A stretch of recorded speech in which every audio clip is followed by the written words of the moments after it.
Welkom by die Ligpunt Kerk podcast. As Ligpunt Gemeente is dit ons begeerte om God te verheerlik deur disippels te wees wat disippels maak en 'n kerk te wees wat kerke plant. Geniet hierdie week se preek.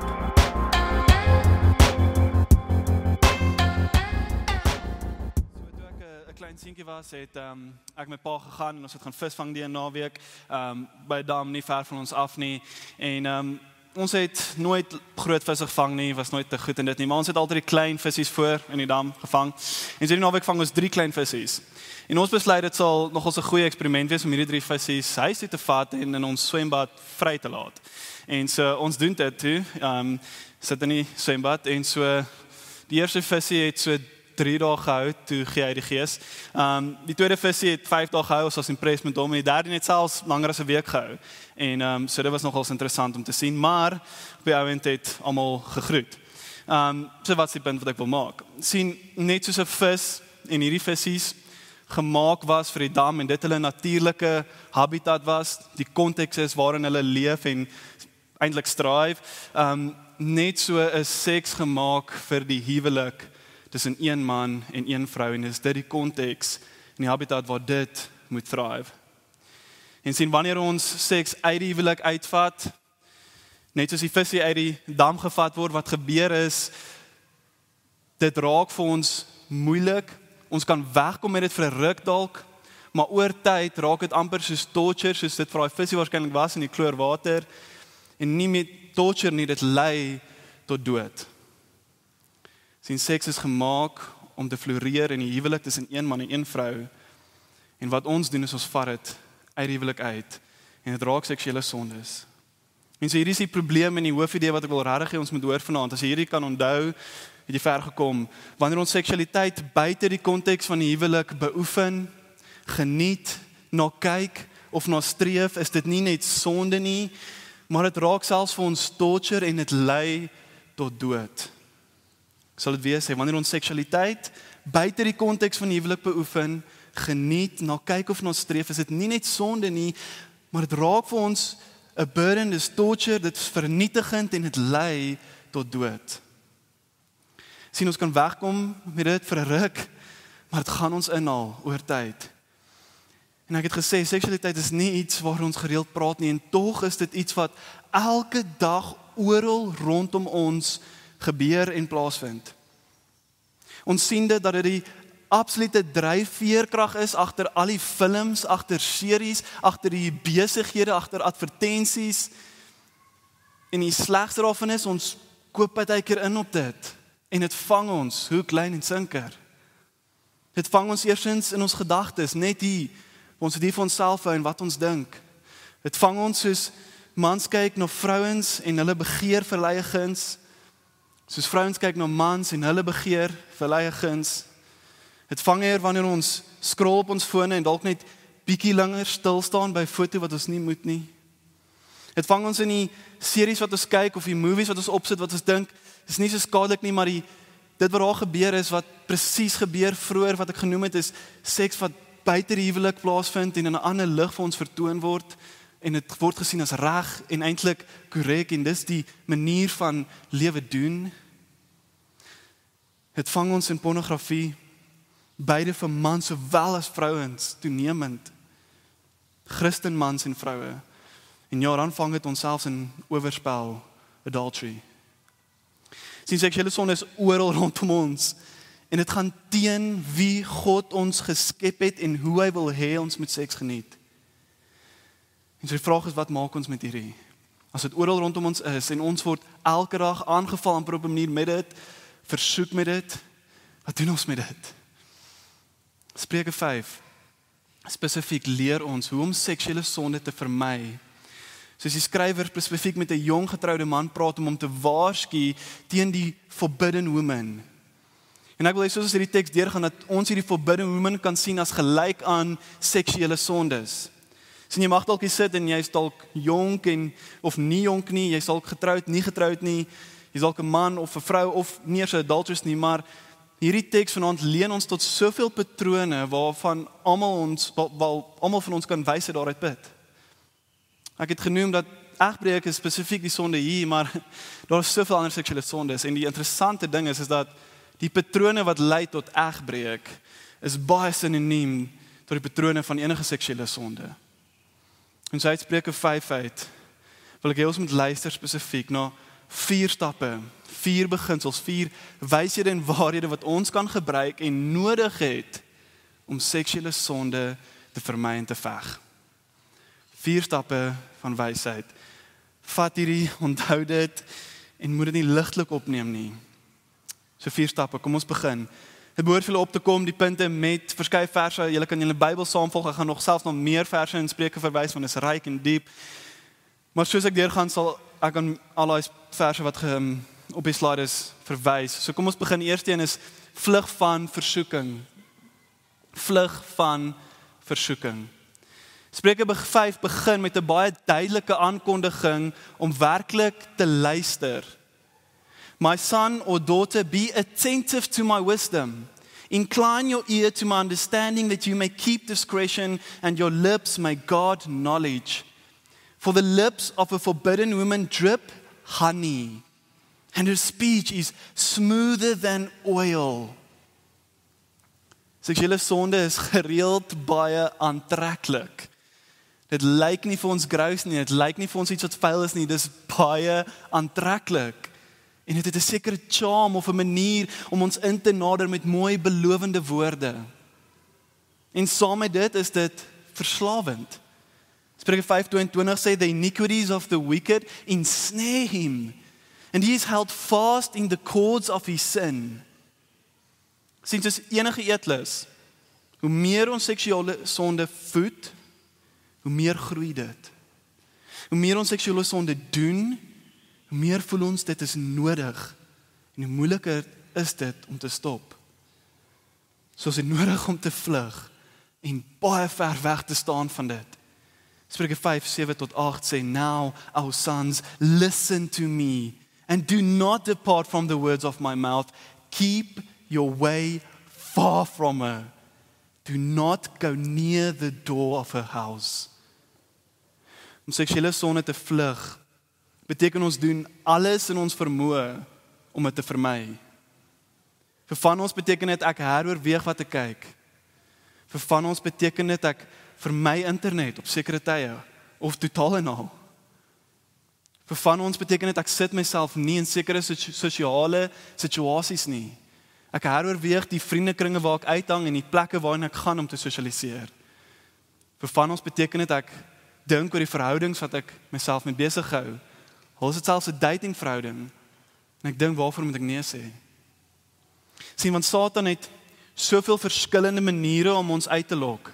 Hy is so skerp en so slim. Hy is soos 'n professionele visvanger. Sien, hy begin jou probeer lok met een asie, met daai een visiekie, en hy sê kom. En jy sê weet jy wat, nee, ek het hierdie al gesien. Ek kan nee sê vir hierdie. En hy sê okay, maar ek probeer nog eenetjie. En gooi hom in. Hy sê okay, jy is nie so baie op jou foon nie, ek sal iets anders kry om jou te vang. Daai vriendin wat jy dalk 'n goeie verhouding met het, okay. Jy kyk dalk nie na hierdie nie, maar okay, wag, ek het 'n ander plan. Hy gebruik verskillende asse en as jy gaan bly in die vlak water en nie vlug nie en dink jy kan speel met hierdie goed, gaan hy jou vang. Hy weet hoe. Hy's 'n expert in dit. En so vlug, swem, weg, stroom op teen die wêreld en teen wat die wêreld aan ons verkoop. Dit klink drasties, maar ons vergeet regtig hoe verleidend hierdie kan wees. Spreuke 6:27 en 28 sê, can a man carry fire next to his chest and his clothes not be burned? Or can one walk on hot coals and his feet not be scorched? Hy's baie sarkasties hier. Nee, jy kan nie. Moenie speel met vuur nie, moenie speel met kolle in jou hand nie, jy gaan brand. Spreuke waarsku ons, jy kan nie net na een foto kyk en dink daai gaan nie in 'n tornado afgaan nie. Jy kan nie net scroll op 'n sekere platform en dink dit gaan net daar stop nie. Of net 'n koffie met iemand drink terwyl jy getroud is en dink dis net innocent nie. Hy sê pas op, moenie speel met vuur nie. Moenie net 'n vriendskap aanhou om te dink jy is net vriende terwyl jy weet daai persoon het meer intensies nie. Vlug daarvan af. Hardloop, sê Spreuke. En as hierdie soos 'n oorreaksie klink, luister hoe eindig dit. Spreuke 5:23 sê, he dies for lack of discipline. And because of his great folly, he is led astray. Seksuele sonde is aanloklik en is verslawend. En enige aksie, en ek bedoel enige aksie of enige opoffering, maak nie saak hoe drasties dit is nie, is worth it. Die tweede punt, die tweede manier hoe ons hierdie sonde kan vermy en hoe ons wysheid kan toepas is oorweeg die toekoms. Oorweeg die toekoms. Die skrywer wil hê ons moet sien hoe hierdie tot einde kom, hoe hierdie pad van seksuele sonde eindig. Sien jy kan vir my sê, hoor jy, ek gaan net nie nou te veel erns maak met dit nie. Ek is nog eers getroud nie, my lewe is nog kort, ek is nog jonk, ek sal later daarna kyk. Spreuke sê, at the end of your life you groan, when your flesh and body are consumed. En wil jy mooi luister, seksuele sonde het gevolge.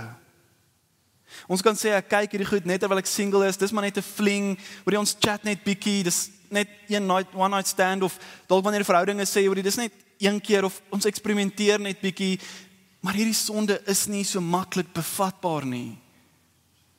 Do not go near the door of her house, lest you give your honor to others and your ears to the merciless, lest strangers take their fill of your strength and your labors go to the house of a foreigner. Seksuele sonde lyk baie aantreklik nou, maar as jy net 'n bietjie gaan fast forward, lyk dit radikaal anders. You say, Spreuke 5:12-13, how I hated discipline and my heart despised reproof. I did not listen to the voice of my teachers or incline my ear to my instructors. Wysheid hier is om mooi te dink oor die toekoms en mooi te luister na Spreuke as jou instructor, na hierdie community. Nie verskeie dinge om te noem. Vir die wat single is hier vanaand, as jy dink rondvry in die bondel is okay, dit is nie. Daar's gevolge. Jy dra baggage en jy vat dit in jou huwelik in. As jy dink is okay om te eksperimenteer terwyl jy date, sê ek vir jou dit is nie. Dit het gevolge en dit steel van God se prent vir jou huweliksaand. As jy kyk na pornografie, dit skep verwagtinge vir jou van hoe jy dink dinge moet wees. Dit gaan jou huwelik baie skade doen. Jy gaan nie ontslaa raak van dit wanneer jy trou nie, dit gaan nie net weg nie, dit verdwyn nie net nie, en wat dan gebeur is, jy het onrealistiese verwagtinge wat jy plaas op jou man of op jou vrou, en jy gaan nie bevredig wees nie. Seksuele sondes het gevolge.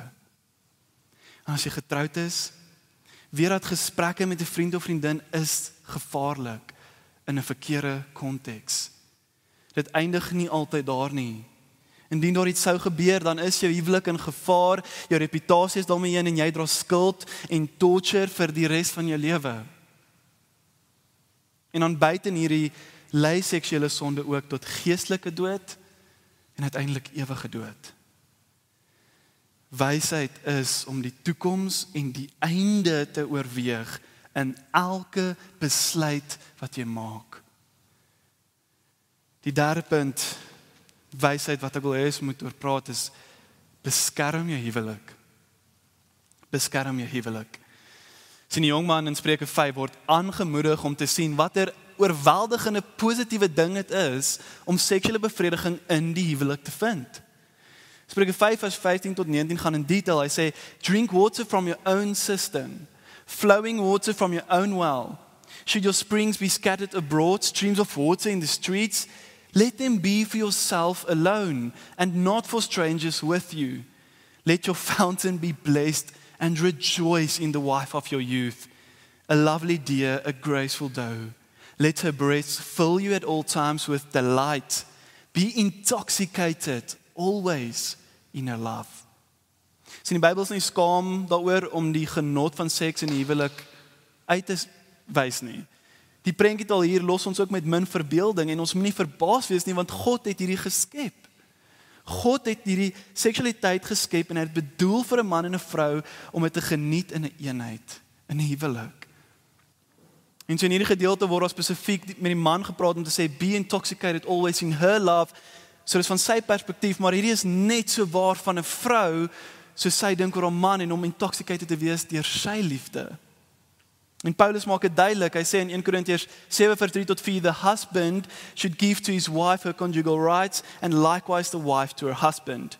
For the wife does not have authority over her own body, but the husband does. And likewise, the husband does not have authority over his own body, but the wife does.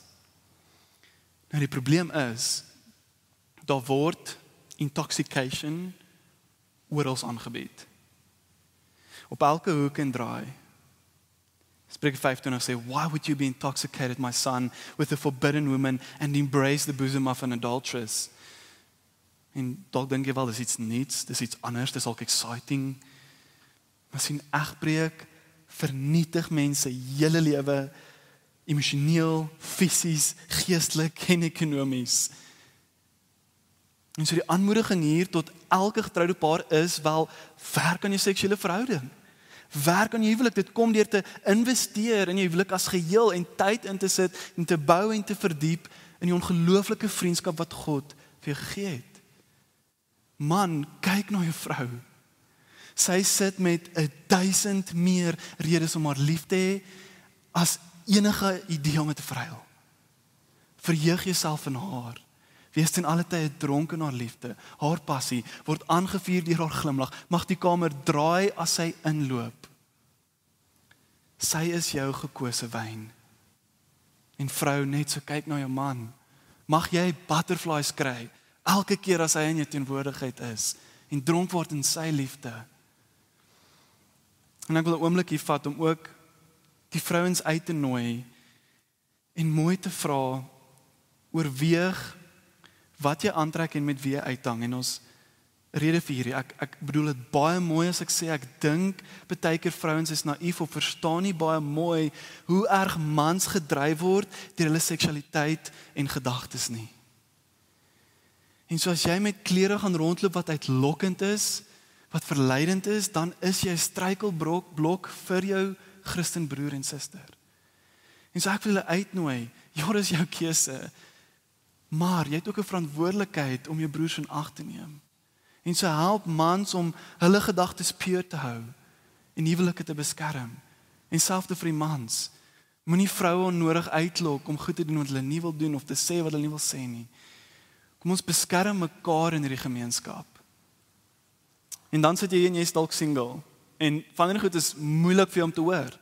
Dis dalk pynvol. Jy hoor die dronkenskap van seksuele verhoudings en jy soos, wel, dis nie great vir my nie. Ek sukkel met hierdie en ek wil uitnooi, hierdie kan gevaarlik wees. Dit is menigvuldig. Jy kan die seksuele aspek so begeer dat jy gaan vlug na verkeerde dinge en vlug om 'n uitweg te kry op ander plekke. Of jy kan dit so begeer dat dit vir jou 'n moontlike huweliksmaat kry slegs op grond van hierdie rede. En so ek het vroeër jaar gepreek op dit, maar dis hier waar ek julle wil herinner aan die huwelik wat ons het met Jesus. Sien, niks, maar niks, nie 'n aardse huwelik nie, niks gee soveel bevrediging soos 'n verhouding met Jesus nie. Niks. En ek wil jou vra, beskerm jou huwelik met hom. Beskerm jou huwelik met Jesus. Elke keer wanneer jy vlug na seksuele sondes, pleeg jy egbreek met Jesus. Beskerm daai huwelik. Moenie vlug tot dit nie. Vind bevrediging, vind intoxication by Jesus en weet dat jy gaan hierdie intoxication, hierdie dronkenskap wat hiervan gepraat word, jy gaan dit vir 'n ewigheid beleef met hom. En selfs die wat hier sit met 'n gesonde begeerte om 'n huwelik te hê wat goed en reg is, weet dat wat ook al jy nou doen het gevolge op daai huwelik, so beskerm nou al jou huwelik wat moontlik kom. Deur seksuele sondes te vermy en te weet jy wil jouself pure hou vir jou man of vir jou vrou. Die vierde en die laaste punt is onthou God sien alles. En hier is 'n waarskuwing. Spreuke 5:21 sê, alles wat ons doen, sê en dink, vind plaas in die volle sig van God. A man's ways are before the eyes of the Lord and he ponders all his paths.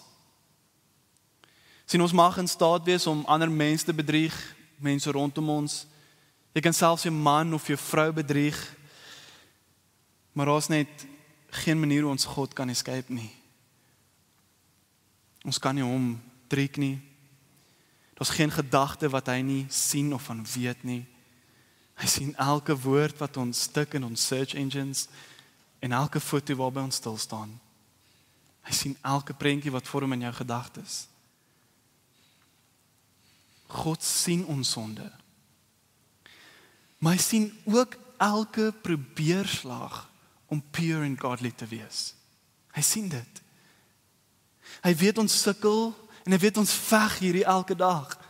Hy weet wat elkeen van ons persoonlik deurgaan. Seksuele sondes is 'n konstante stryd. Vir party is dit 'n daaglikse las en selfs al sien God ons sonde, sê hy, ek verstaan. Ek weet wat jy deurgaan. Ons het dit gelees vroeër, ek wil dit weer lees, Hebreërs 4 vers 14 tot 16.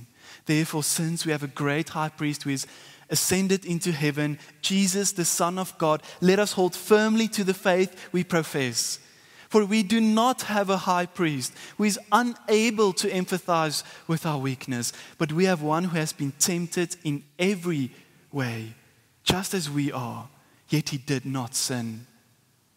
Let us then approach God's throne of grace with confidence so that we may receive mercy and find grace to help us in our time of need.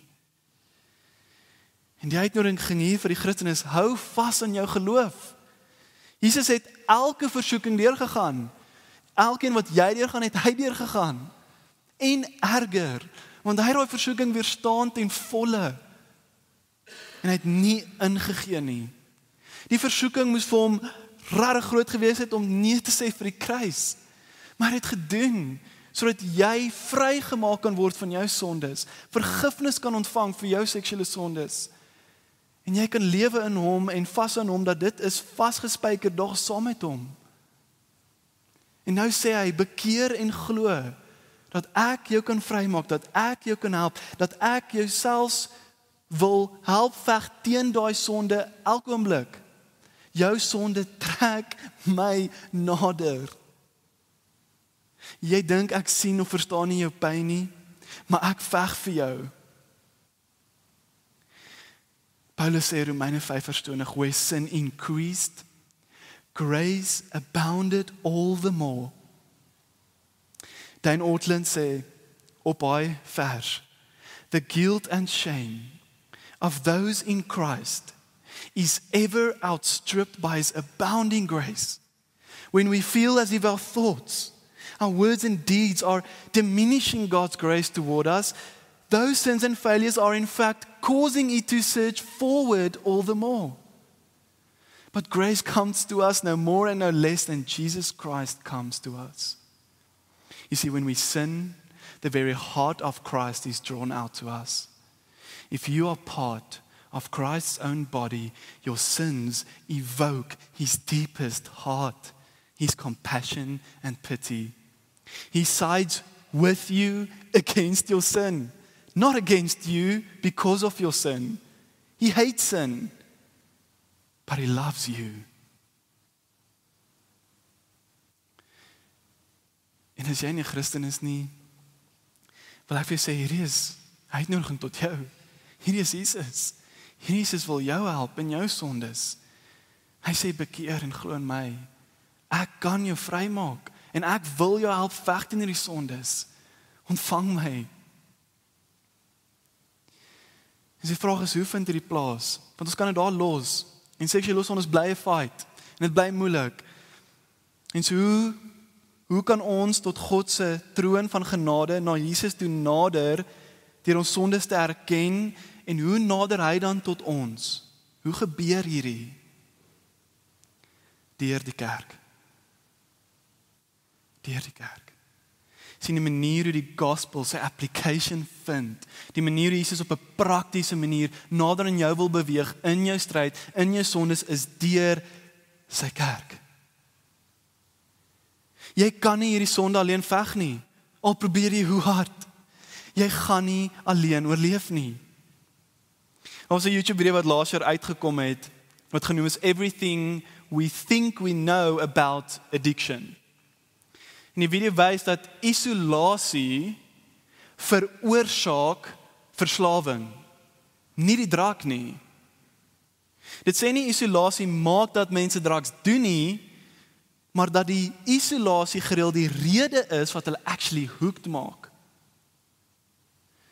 Dus die vraag is, hoe moet die kerk reageer in die lig van hierdie, as ons kyk na seksuele sondes?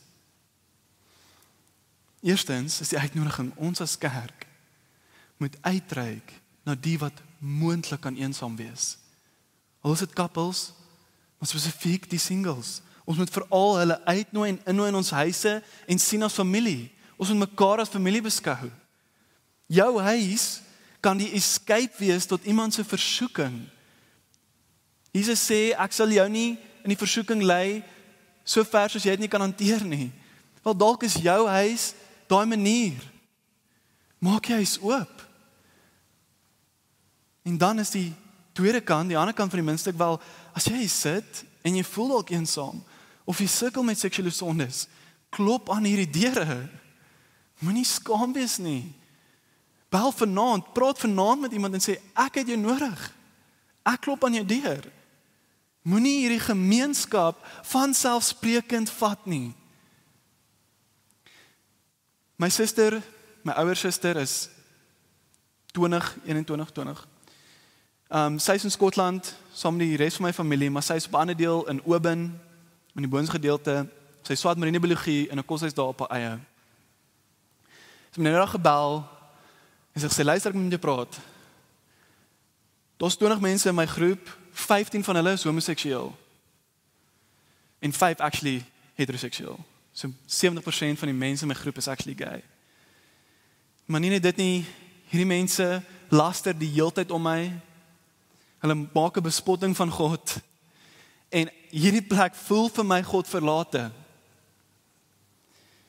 En sy bel my om te vra, om te sê, sy sal enigiets gee, om net nou 'n Bybelstudie te kan hê, of te kan kerk toe gaan Sondag. Maar die naaste kerk is soos 'n uur van haar weg, en sy sal op 'n bus moet klim om uit te kom. En sy sê, selfs dan, die een keer toe sy by die kerk was daar soos 3 mense in die kerk, wat baie oud is. En sy sê vir my, toe sy hier was, het sy dit so vanselfsprekend gevat, dat sy kan kerk toe gaan, om bemoedig te word, om te kan sing wanneer sy dit nodig het, en om Bybelstudie te kan bywoon, en dat mense om haar actually Christene is. Want sy dink sy is actually die enigste Christen in haar koshuis, indien nie in die hele dorp nie. En my punt met hierdie is, moenie hierdie gemeenskap as vanselfsprekend vat nie. Hierdie is nie normaal oral nie. Ons het 'n amazing voorreg hier. Ons kan gaan tot die mense hier in hierdie gemeenskap, beloof ek julle wil help, en wil inploeg in jou lewe, en 'n pad stap met jou. En glo my, ek voel dit soos ek weggaan. Ek besef wat ek gaan mis. En ek wil julle aanmoedig, moet dit nie as vanselfsprekend vat nie. Sien, ek self sukkel nog steeds daagliks met seksuele versoekings. Maar vroeër in my single lewe het 2 goed my gehelp om 'n spesifieke verslawing te oorwin. Die eerste een was, ek moes erken, ek kan dit nie alleen veg nie. En dit het baie gevat. Ek moes erken, ek kan nie dit alleen veg nie. En tweedens, ek moes dit bely aan 'n Christenbroer, en sodoende bekeer daarvan, en saam met hom bid, en vra dat hy vir my bid, en dan glo in die goeie nuus. Ek het die gospel geken, ek verstaan die gospel, ek weet wat dit sê, maar sien, daar het dit sy application gevind, daar het dit vir my reël geraak. So ek wil afsluit met 'n quote van Rosaria Butterfield. En sy sê, "The ideal church is a church where everybody is repenting publicly of something. The ideal church is where people are saying, I struggle with this, and I don't want it to define me, but I need you to cover my back in prayer. I struggle. I fail. I've been a Christian, and I want to struggle in the Lord." That is the ideal church. Kom ons wees daai kerk. Kom ek bid vir ons.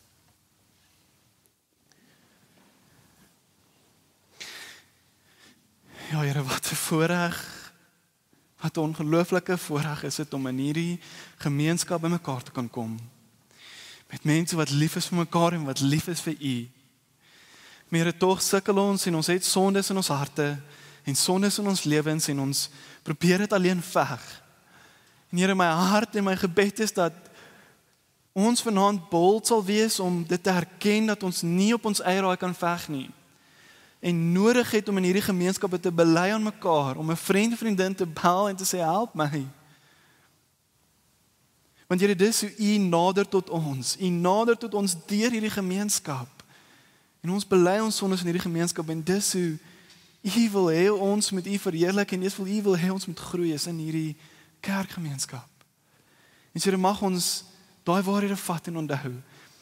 En mag ons onthou hoe ons seksuele sondes kan veg. En weet ons is nie alleen in dit nie. Ons vra dit in Jesus se naam. Amen.